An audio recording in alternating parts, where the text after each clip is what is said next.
Welcome to the Social Engineer Podcast, the SE Etc. series. This is episode 220, and I am Chris Hadnagy, CEO and founder of Social-Engineer LLC, the Innocent Lives Foundation, and the Institute for Social Engineering. I've been hosting this podcast since way back in 2009. And since it is the dumpster dive of all social engineering podcasts, my fellow dumpster diver with me on this episode is none other than Patrick Laverty. Nice to have you here, Patrick. Thanks for having me. This is so exciting to be back for another month of the SE, Etsy, Social Engineering, Etc. podcast. Like you said, my name's Patrick Laverty, the senior team lead here at Social Engineer, where I get to work with an awesome team of professionally certified social engineers. So excited for this week. Maybe you should just stop at professionally certified. That's it. Yeah, that definitely describes a few of us. Well, as always, if you're looking for social engineering services, you should check out our brand new website at social-engineer.com. One of the things that we've been focusing on a lot lately is vishing. Vishing's getting a lot of press. I mean, first of all, mainly because it's working as a vector against everybody. And it's not just a small problem. I'm not talking about just grandma, grandpa, the young people, the old people, none of that. Massive companies are falling for really large-scale vishing attacks and losing tens of millions of dollars. As a matter of fact, the vishing threat has gone up over $550 million in 1 year. It's a huge problem. So we just released the State of Vishing report, which is really exciting. You can get that on the social-engineer.com site. But one of the things that we do is we have a unique approach to helping companies become aware of the threat of vishing and how to actually defend against it. We do adversarial simulations using vishing. We do thousands of vishing calls a month, and nobody else on earth is doing that. If you're interested in seeing how this service might be able to help your company become more resilient against vishing, then you should hit us up at social-engineer.com. You can click the contact us, reach out to our team. Jason will be more than happy to meet with you, talk to you about what we do here and how we do it and how it may be able to help you. Of course, there's many other services there: smishing, phishing, impersonation, red teaming, SE teaming, and of course our training options, which we'll talk about shortly. But you can find all of that information at social-engineer.com. Now, if you're really an enthusiast about social engineering and you want to join us in our Slack channel, we have over 1,500 people in there now every day talking about all aspects of SE, from the psychology to practical, even groups that get together and practice a couple times a month. So it's a really exciting place to be. It's a family-friendly channel. We even have a job board in there.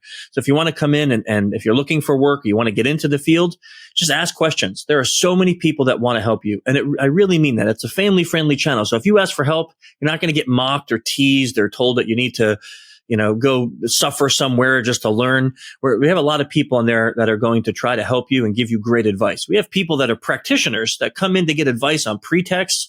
And I can't tell you how many times I come into the chat and I see dozens of people helping and throwing out ideas.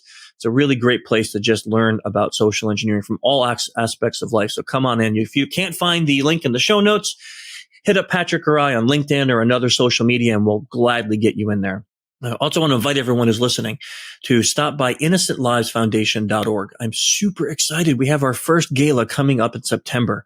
Now, what is that? Well, Innocent Lives Foundation is an organization that works hard to stop online anonymous child predators. People who hurt children, traffic children, or create child abuse material are our targets. We locate them. We don't use vigilante methods. We use open source intelligence gathering methods from our skill set in our industry. We geolocate those people. We do not make believe we're a 13-year-old girl or boy on the internet. We find them and then we hand them off to federal law enforcement so that they can be apprehended and arrested. Our work has helped in over 500 cases now, and we're working hard globally with law enforcement to help stop the threat of child exploitation. Our gala on September 23rd is hosted by one another, the LeVar Burton. I can't tell you how excited I am. Mr. Reading Rainbow himself, Geordie LaForge. This guy is awesome, and he's going to be with us out in LA at Castaways on September 23rd. We're going to have some amazing events out there. So if you want to join us, you can find the link in the show notes for the gala. It's on innocentlivesfoundation.org. You can go to that website to find out how to support us financially or volunteering, and we could use your help. So reach out to us and support our mission. And last but not least, well, not last but not least, the second to last, but one of my favorite announcements is about our band Clutch. Not our band. I mean, I call it our band. Isn't that terrible? I'm not part of it. I had nothing to do with it. I'm just an avid fan. I'm like a rabid fan, not even avid. I've been listening to them since I was 17 years old. And to say that now we have the support of Clutch for ILF, their love and support for the organization there. And Neil was on the board for a while and really helped us direct the organization. And they're just an awesome band. So if you're listening to this on one of the audio methods, not on YouTube, then you've heard their music in the intro and outro. They've been kind enough to let us use their songs. They really are awesome music. So just go check them out. And the best way to intake them is live. So go to pro-rock.com, check out their tour. No matter where you live, they're probably close to you at some point this year because they just tour nonstop. So go see them. Okay, now last but not least, let's talk about a question that came up regarding our training. We just had a really exciting event. We had our first ever practical application of social engineering class. Patrick and Shelby taught it. Patrick, what would you say the feedback was on that class? I would say the feedback on that was like 5 stars out of 5 stars. It was awesome. And the students who took it seemed to have a great time. They learned so much. Really, if you're not familiar with that class, what we did is in the past, we've had a class that was focused on OSINT. And then we also had another class that was really focused on doing SERAs, which is a social engineering risk assessment. So we thought, rather than requiring that people take those 2 classes and having to figure out their schedule, why don't we just take two great tastes that taste great together, put them together? And we figured that OSINT has to go together with phishing and vishing. Mm-hmm. So that's what we did. We stitched those 2 classes together where it's a OSINT heavy class in the beginning. And then near the second half of it, we do actual phishing and vishing, not just against each other, not just against the instructors, not just something where you write out something in TextPad and show it to the instructors. You actually get to do it against real people who don't know they're being tested. We have approval from an entity to test their people. So it's so much fun. The students get to write phishing emails and send them to somebody that's not expecting to receive a phish. Then even better, these people, our students, get to call these people on the phone with a list of flags that are approved by the entity. And we try to elicit that information from the people that we're calling. It's awesome. It's realistic. So all these times that people are asking, hey, Chris, how do I learn social engineering? It's illegal for me to just call somebody and try to get information. It's illegal for me to try to phish somebody. You're right. It is without permission. We have permission to do this within this entity. So come to our PACE class, our practical application of social engineering, and you will get to do all of this. So like I said, the first couple of days are super heavy on the OSINT because we have to know who these people are and what triggers are going to work. And then on the last couple of days, you actually get to phish them. You get to vish them over the phone and just see how you do and work with the social engineer instructors who are all certified, all professional, have all done this hundreds of times. Or in the case of Shelby, she's literally done more than 20,000 vishing calls. So it's ridiculous. You know, in the future, when you have the instructors, you are hearing from people that have done this over and over and over again, have probably seen almost everything. I say almost because I think every so often something happens where one of us is like, hey, I never saw that before. It's kind of interesting. So I highly recommend anybody interested in the actual practical application of social engineering take our PACE, P-A-S-E class. So this is really the only class on earth that is doing this right now. Most other classes that focus on social engineering are either use role players or not doing this work at all. They're just talking about it in theory. This class, you're actually getting to do the work that you would do as a professional social engineer. So take a look at social-engineer.com. There'll be dates for the upcoming practical class. It's virtual right now. We haven't done a live one, in person, but it's a virtual class that is live, led by 2 instructors. We're going to have another one this year in 2023. So just check out for the dates of that and sign up. I mean, this is really an unbelievable chance and opportunity for this class to happen. I think to add to that, the benefit of it being virtual, not in person, is you don't have to travel. You can take the class from home. So I know there's lots of times that people struggle to get classes paid for by their employer, and they try to get it down to be as not expensive as possible. Not having to travel can often reduce that cost by a couple $1,000s. And even better, one of the other things that I see is I'm guessing anybody that's on LinkedIn is constantly seeing like recruiters and all that contacting them with, what about this job? Are you interested in this job? And one of the other things that I'm seeing is that recruiters are constantly coming with new jobs in the social engineering field. There's all these different areas where there's analysts and there's managers in the area of phishing and vishing. So this is a field that is going to be growing. And if you have these types of certifications and this type of experience, you're going to be somebody that jumps to the front of that list, especially if this is the type of work that you want to do, to be able to say, yes, I have actually phished real people. I have actually done phone calls. That's going to be something that really helps people to get at the front of the line. Okay, so we got to get to our theme. But before we do, I have one more really exciting announcement about training. This will be the first time that Social Engineer has ever done this. We have a class called Master's Level Social Engineering. It is basically been a well-hidden secret. We haven't ever talked about it publicly because of the nature of the class. It is a full-on 5-day, almost 24-hour per day red teaming class. And I mean that in real sense. We set up an office. We have people come in that are unaware of the event, and we are breaking into that office. We are hacking their computers, their phones, their cars, everything about them in a full 5-day red teaming class called Master Level Social Engineering. In all the previous 7 years that we've run this class, we've only let anyone who's been a student of previous classes sign up for that.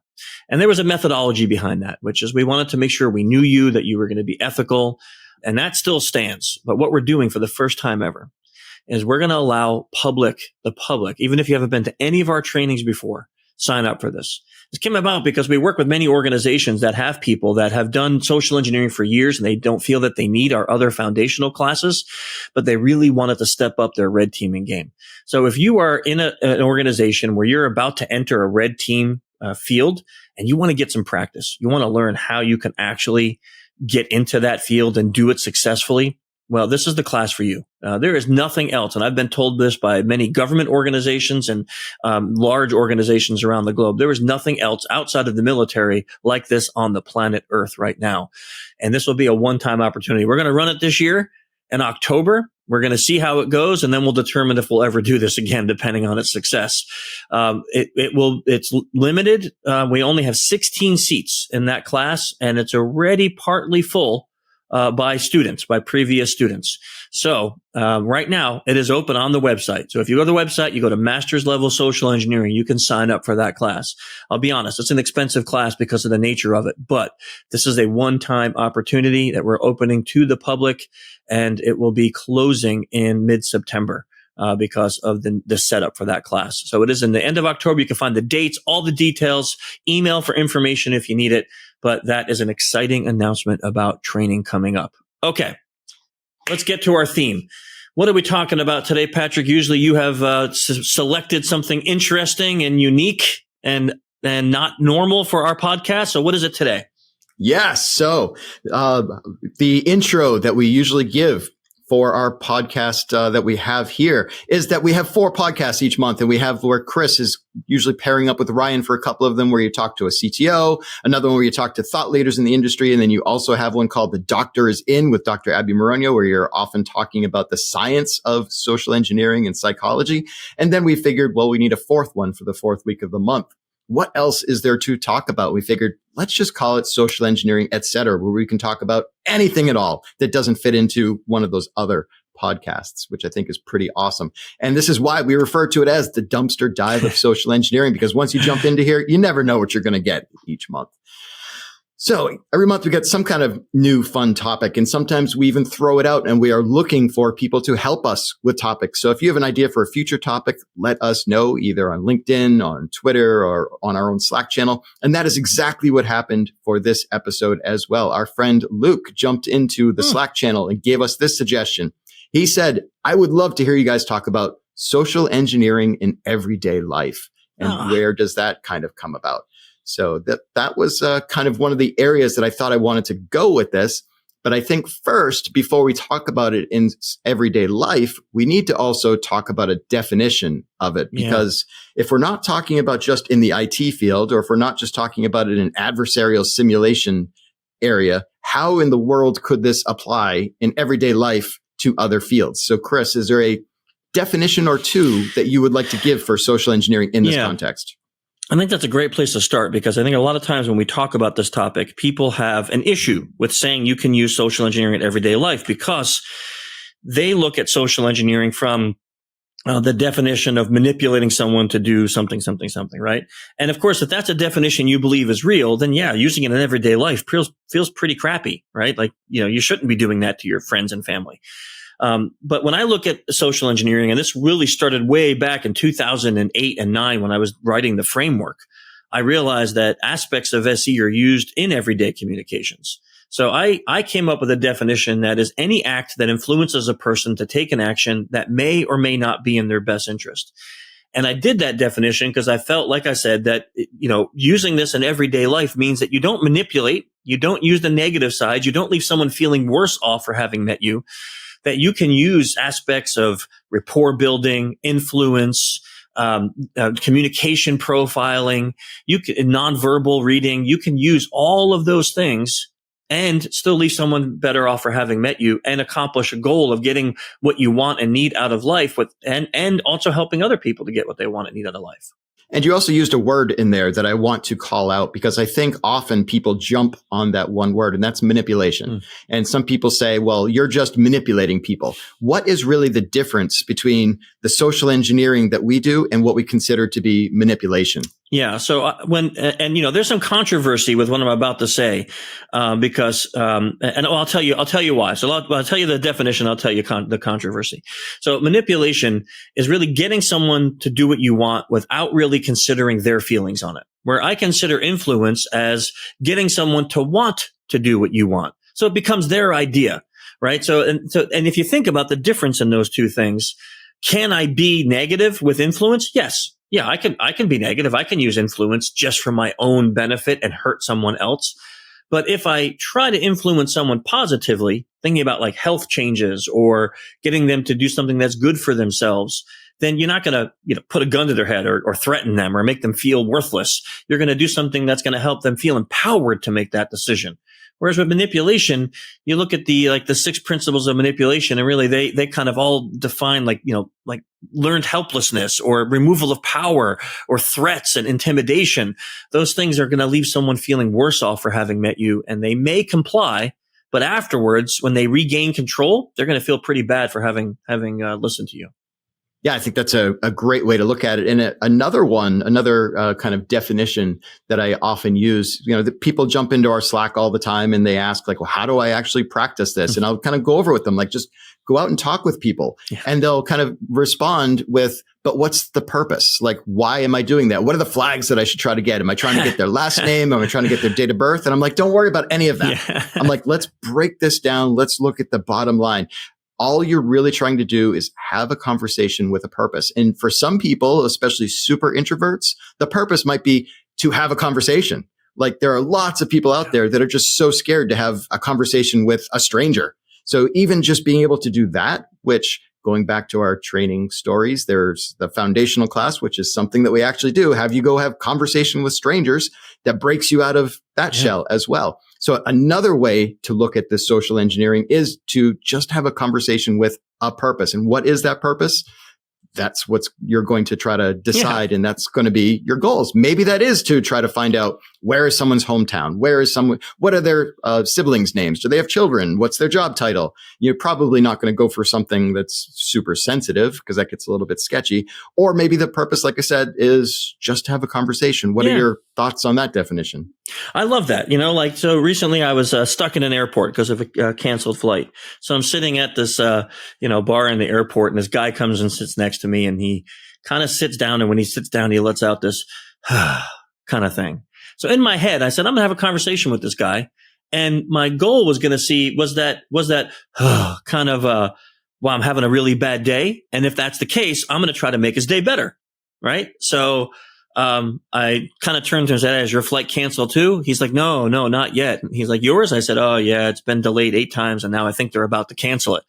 And he's like, oh my God, where are you going? I'm trying to head home, and, there's some thunderstorms. So FAA won't let us, do anything. We had a nice conversation, find out that this guy lived in Maryland for years. And his girlfriend of 11 years was cheating on him, broke up with him, took the house, took everything, kicked him out. And this was his very first flight ever in his life. And he bought a ticket to Oregon, and he's going to go out there and restart his life. right? So here I am having a conversation with this complete stranger. My goal wasn't to find out all about his personal things, but just because I showed him a little kindness and talked to him, here I am having a conversation with this guy. And then he's like, oh my gosh, I got to go head to the gate. And I'm like, hey man, have a great time out there and just, focus on your new life and hopefully you'll find happiness. And we shook hands and he left feeling better. Right. And I'm not going to do anything with that information. I'm not going to go and hack him or do anything awful with that. But I got to connect with another person for 15 minutes out of his life and maybe left him feeling a little bit of hope in a situation where he was sitting down and like going to have a drink. And because this was his first flight, he sat down and he ordered a whiskey drink or something. And then the lady, and he said, hey, before you pour it, how much is that? And the lady said something like $21. He goes, oh my God. And I'm like, oh dude, that's airport pricing. Like, you don't understand. Like everything in the airport. She's laughed and the bartender's like, yeah, we got a captive audience so we can charge you whatever. But end of the story was like, I didn't have a goal of anything malicious with that guy. It was literally just to learn about this person next to me. And if possible, leave him feeling a little bit better for having met me. And I was able to accomplish that. I mean, what better can you ask for using social engineering? Yeah. And I think I had a similar situation one time. It was like right after I took our foundational class. And one of the things that I learned in the foundational class is like, go out and have conversations with strangers. It doesn't even matter what the conversation is about, but just do it, especially for somebody like me who's really introverted. I'm the type of person that just likes to, to go about my day and not really necessarily talk to people. But that class was changing for me in terms of being able to learn how to do those types of things. So there was this one time where I went to pick up dinner at a restaurant. And it was just a takeout place. And I go up to the counter and I give my name to the person working there. And, she goes back, gets the food and gives me the bill to sign. And just as I'm signing the bill, there's a TV up on next to us and she's looking at it and there's a Jeep commercial on. And she's like, that's a really great Jeep. And my first inclination was go, mm-hmm. But then the light bulb went on. It's like, oh, this is one of those situations that I just learned about in the foundational class. Have a conversation with her. And again, there was no intent other than to have a conversation. So I was just like, yeah, that really is a great Jeep. Is that something that you want to buy one day? And she's like, yeah, like I've seen them around. I've gone in rides in them. Like, where would you go in one of those? Like that one looks like it would be awesome for off-roading. You get mud going. She's like, that's so much fun. I went with friends out in this one time. And we had the mud going. We got stuck. We used the winch. And it was just a fun conversation to have somebody where normally my whole inclination would go, and take my food and walk out. Yeah. But instead, I got to have a fun conversation with this person working in the restaurant about Jeeps just because there was a commercial on the TV about it. And she happened to make that comment about it. So isn't that amazing though, that experience? And now you have this memory and you may not even remember all the details about that eventually, but she's going to go and be like, I had this great conversation with this dude. Like, I'm going to buy that Jeep someday, right? Like, to me, that is like one of the aspects of social engineering that when you focus on that mantra of leaving people feeling better for having met you, that sometimes that's all it is a conversation, but you don't know what that does to that person. Like, honestly, when that guy left for the bar seat, the bartender said, man, I bet you made his day, and I'm like, and then this woman sitting on the other side turned and said, that was a really great conversation. I was eavesdropping the whole time. And it just, now we had this group of like 3 or 4 people that all joined in like this good feeling camaraderie because of a conversation. And that's it, and like, I don't know, like the one woman that was sitting there, she goes, I wish I had heard what he said about his girlfriend because I would have bought his drink for him just to, give him like a thumbs up. And I said, well, you know what? Next time, because I'm going to go, said next time someone sits down, have a conversation. And if you could pay it forward, do that. She's like, I'm going to do that. I don't know what happened. I left and I went to the gate and found out my flight was canceled and got dejected and went back to my hotel. But, like maybe someone else came and sat there and got a free drink because of that conversation. I just, it's like, now what happens? You're paying it forward. It's kind of like those stories you hear on the internet of someone that's driving through the Starbucks line, pays for the person behind them, and they pay, and they, next thing you know, it's like, 20 people have gotten free stuff because one person decided to be kind. That to me is one of the best parts of using social engineering in everyday life. So not only did you affect that one guy going to Oregon, it sounded as though you were also affecting other people that were around that were listening as well, which is just a awesome additional effect. So another thing that often comes up, especially when I give presentations to groups about social engineering, one of the things that I like to throw right out there from the very beginning is I tell the group, the audience, that I bet they've all experienced social engineering. And I bet they all have somebody in their life who is a great social engineer. Not everybody might, but a lot of people do. And I often ask, who are the best social engineers that are in your life? And Chris, I think you probably have a couple of them in your life as well. Do you know the answer to this? My children. Oh my gosh. And especially, I don't know about if it's all dads, but as me as a dad, my daughter can get me to do anything. I mean, things that like I would say no to any other human on the planet Earth. And somehow I find myself, I see the words coming out and I'm like, why are you doing this, Chris? It doesn't make sense. Do you have any examples of anything that your daughter has asked you to do that you agreed to do that no one else in the entire world would ever get you to do? Well, I mean, the one I tell all the time is a princess tea party where I literally had makeup and nails done. And then she's like, I need to take pictures, Daddy, because, we want to remember this. And I'm like, no pictures. And next thing I know is she's snapping pictures and I'm posing for them. Like I'm posing for these pictures and I'm like, What am I doing? These are going to end up somewhere that are going to humiliate you. And now I tell that story to to 36,000 people are going to download this dang podcast. Are going to hear that story, right?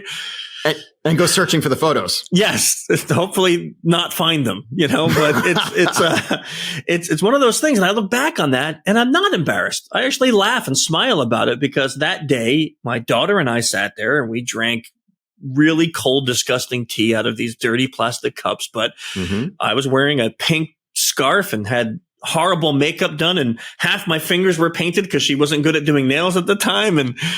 And she was happy. And we connected, and it was a fun day and it was awesome and I enjoyed it. And I look back at that memory and be like, now she wouldn't ask me to do that again. Now she's 19. So that's not going to happen. She asked me to do other stuff, but like those memories, I'm glad I did that. Yeah, and there's probably just about every dad who has had that experience, who's had the face paint on and gotten to wear the dress at the tea party, because that's just what you do. Sound like you're speaking from experience, Patrick. Yeah, we're not going to go there because you said dress. I never said dress, so I think you're speaking from some experience here, huh? Maybe, but it's also not just daughters. I'm sure that there's also situations where sons can do the same kind of thing. And who knows, it might be a time when, not just the son, but any child knows you're going to be in trouble when your parent gets home. And then, of course, by the time the parent gets home, dishes are all washed, dishes are put away, the room is cleaned up. And that's probably going to be a little bit of intent at social engineering too, to kind of calm things a little bit before the parent gets home.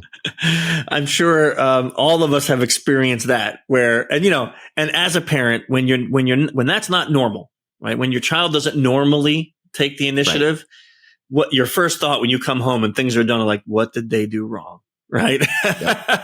Because it's not normal. Right. So, yeah. Yeah, I think we've all had those experiences with our family.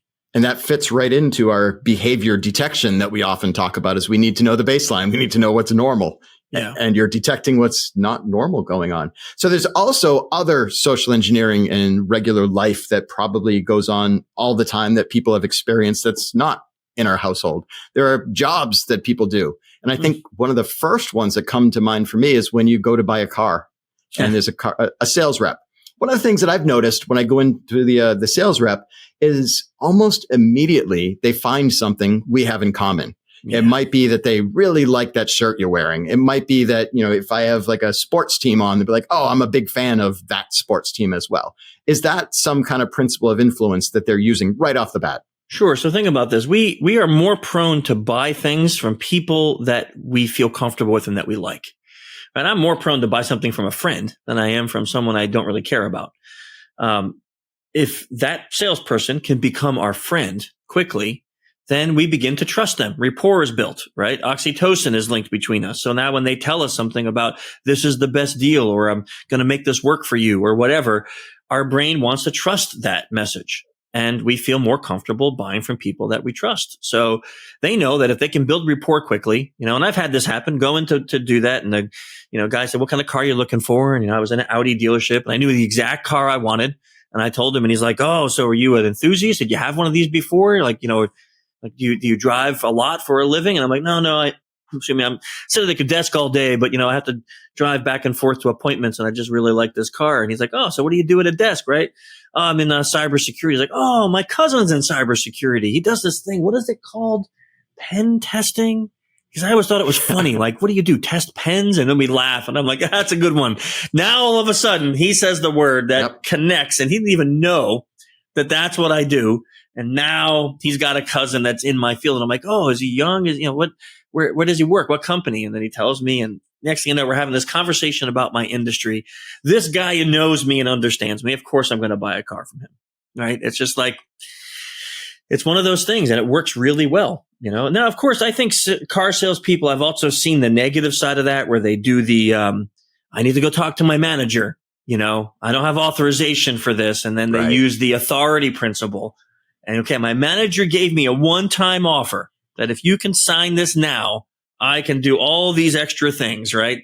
And they're trying to pressure you. So I've seen it both from the rapport building side, but also where they try to use that, authority, high pressure area to get you to make a decision fast. Yeah, I've seen that as well. And another area where I've seen this kind of thing happening in everyday life is also just in the restaurant server. Oh, yeah. Like, as soon as that server walks up to you, one of the first things that they're going to say is, I'll be taking care of you today. They'll often give you their name and say, I'll be taking care of you. Yeah. And at another restaurant that I went to recently, one thing that we noted is that the server said, how are we doing today?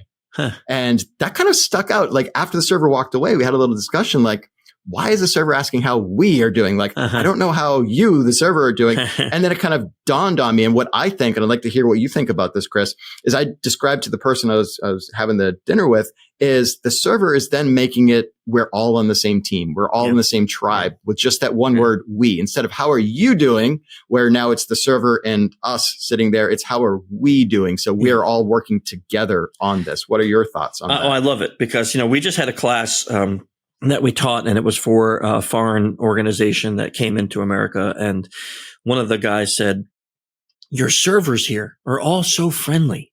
Like, in my country, they're just so rude to you. And I said, I have a question. Do you tip in your country? And they went, no, tipping is not customary. And I'm like, there's the difference, right? Like, you're not going to give extra money out of your pocket to someone who's rude to you. So they know that. So they have to build rapport, right? And this is not, I'm not saying this negatively. I'm not saying this is manipulation, but they know that if they come and they do the we, they make us part of the team. Mm-hmm. They use the word care for you. They smile. They treat you nice. I've had the experience where, like, the older women, they're calling you honey or sweetie or something. Like, they make it really homey. You feel like you're connected with this person. You are more likely to increase the percentage for the tip. Whereas in other countries where tipping isn't customary, I mean, I've been to the UK many times, and, waiters and waitresses oftentimes don't care.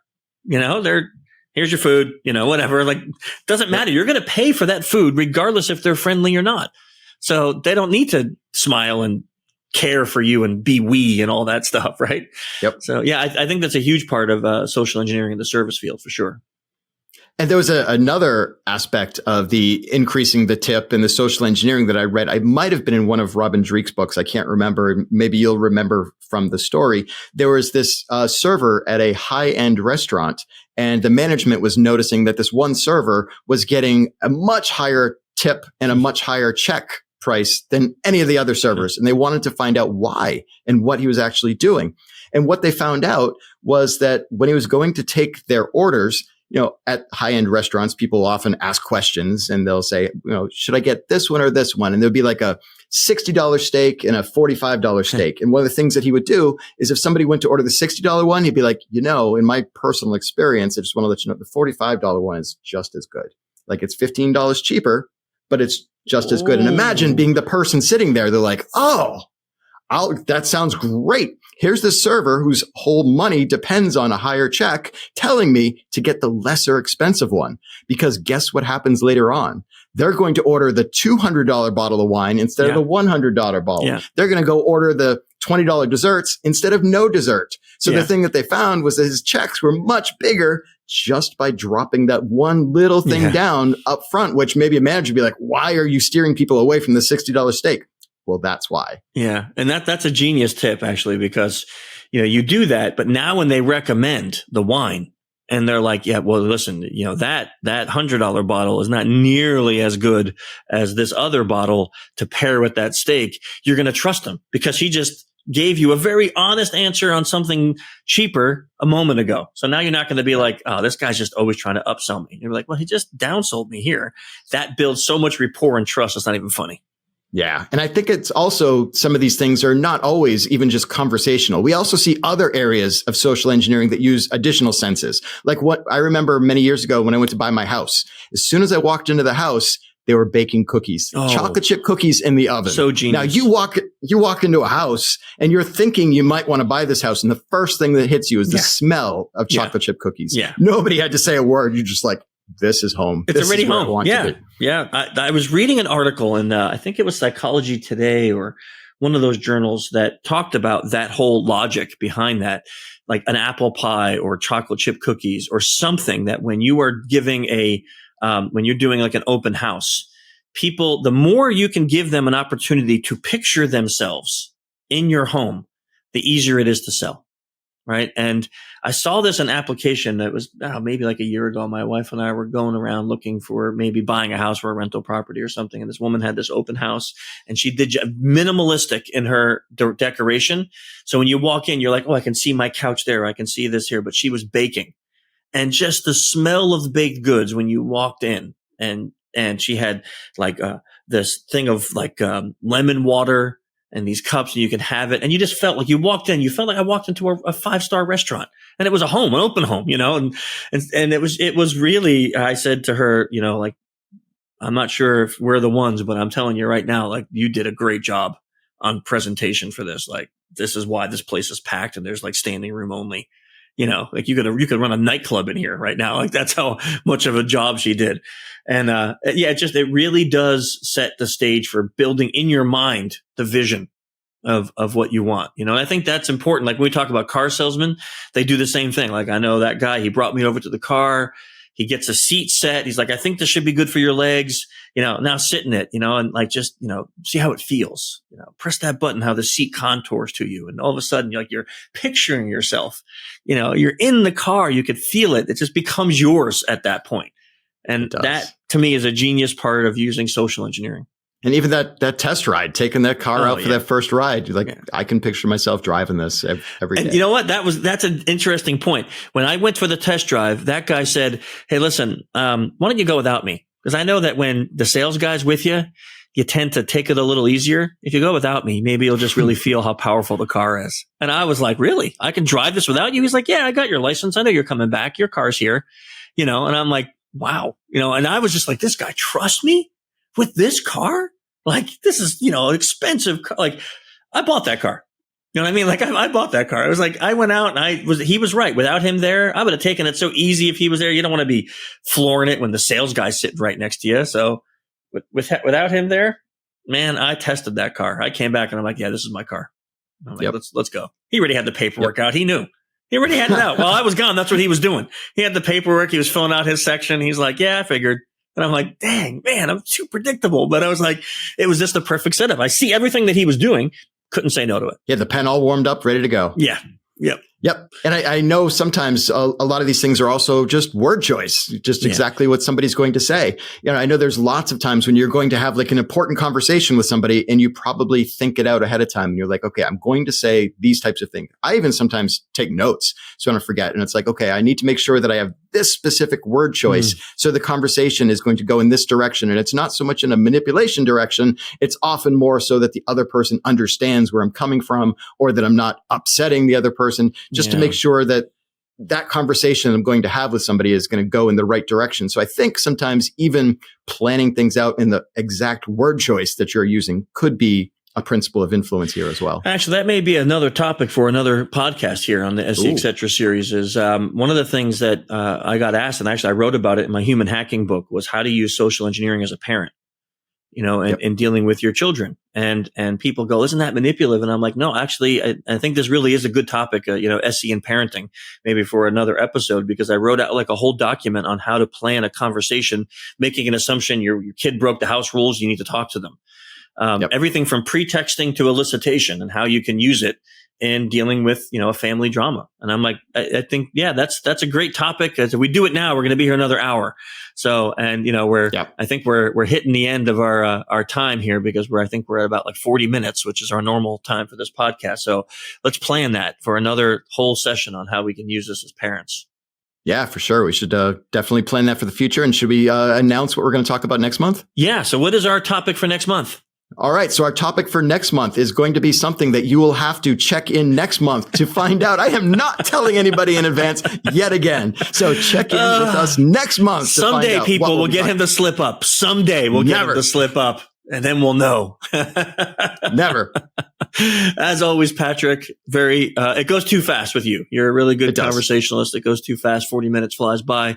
But thank you for joining us on the podcast this month, everyone who enjoyed this. And thank you, Luke, for the wonderful suggestion on this topic. And now we have a whole nother topic we're going to talk about too. So we appreciate you all tying in. Feel free to check our other versions of the podcast out and our other sessions there. And we'll see you next month. Till then, stay safe. See you.